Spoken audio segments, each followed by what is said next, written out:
A paz do Senhor, meus queridos irmãos. Antes de iniciarmos a nossa lição de hoje, inscreva-se no canal, ative o sininho, curta o vídeo e compartilhe com seus amigos e irmãos da igreja. Sou o professor Antônio Belchior Silva, evangelista na Igreja Evangélica Palavra Fiel, Ministério do Jardim Brasil. O avivamento pentecostal no Brasil. Texto áureo.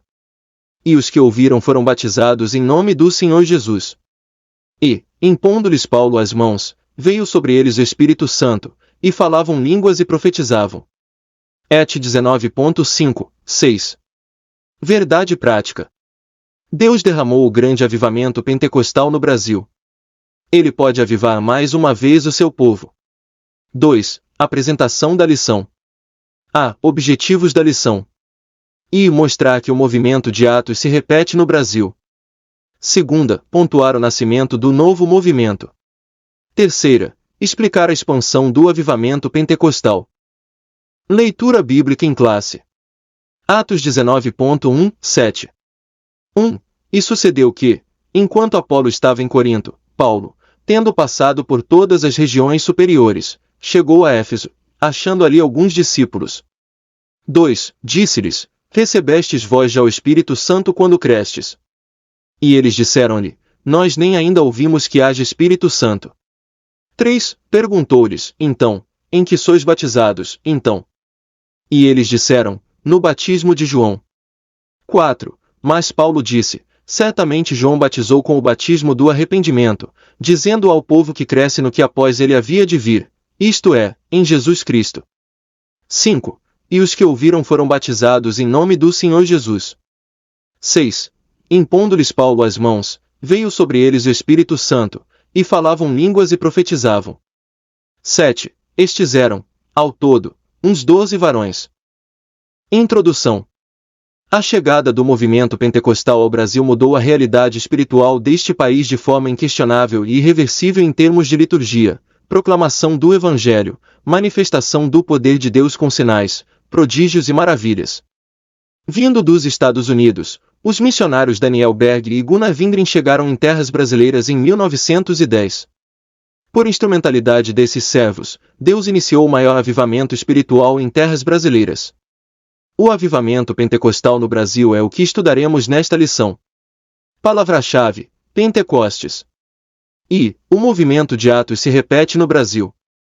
1. Pentecostes * entre os salvos. Em Atos 19.2 há uma pergunta do apóstolo Paulo para os discípulos em Éfeso: recebestes vós já o Espírito Santo quando crestes? 2. A plenitude do Espírito Santo. Como vimos em lição anterior, há duas experiências distintas no livro de Atos dos Apóstolos. 1. A experiência de salvação. 2. O batismo no Espírito Santo. 3. Chamados por Deus. Algo semelhante aconteceu aqui no Brasil por intermédio de Daniel Berg e Gunnar Windring. Pela direção de Deus, os dois missionários suecos chegaram ao Brasil em 19 de novembro de 1910.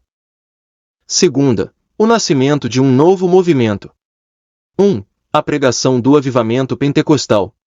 A pregação dos missionários chamou a atenção das igrejas tradicionais, causando incômodo e preocupação.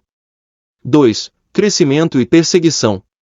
As perseguições contra os pentecostais eram grandes, conforme Jesus disse, Mt 5.10. Elas se davam na esfera litúrgica entre outras. 3. Curas divinas. Se houve perseguições e dificuldades no início da obra, também houve intervenções gloriosas de Deus na vida do seu povo. Terceira, a expansão do avivamento pentecostal. 1. Um modelo centrífugo. O avivamento espiritual fez com que a nossa igreja no Brasil buscasse um modelo de crescimento centrífugo, ou seja, de dentro para fora. 2. Um crescimento acentuado. Os pentecostais no Brasil não crescem porque buscam pessoas em outras igrejas, mas crescem porque as evangelizam e as discipulam por meio do Evangelho de Cristo. Conclusão. Antes do avivamento pentecostal em solo brasileiro, o que dominava o cenário religioso era o sistema de doutrina das igrejas históricas que não admitia o batismo no Espírito Santo, com sinal evidente de falar em novas línguas, bem como o exercício dos dons espirituais. Essas manifestações espíritas, fundadas na Palavra de Deus, são marcas do verdadeiro avivamento pentecostal no Brasil. Revisando o conteúdo. 1. Que fato é revelado de acordo com o contexto de Atos 19.1-7? 2. O que se repetiu em terras brasileiras? 3. Com que a pregação dos missionários chamou a atenção?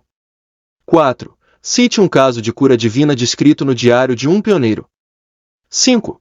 Que modelo de crescimento esteve presente em nossa igreja no Brasil?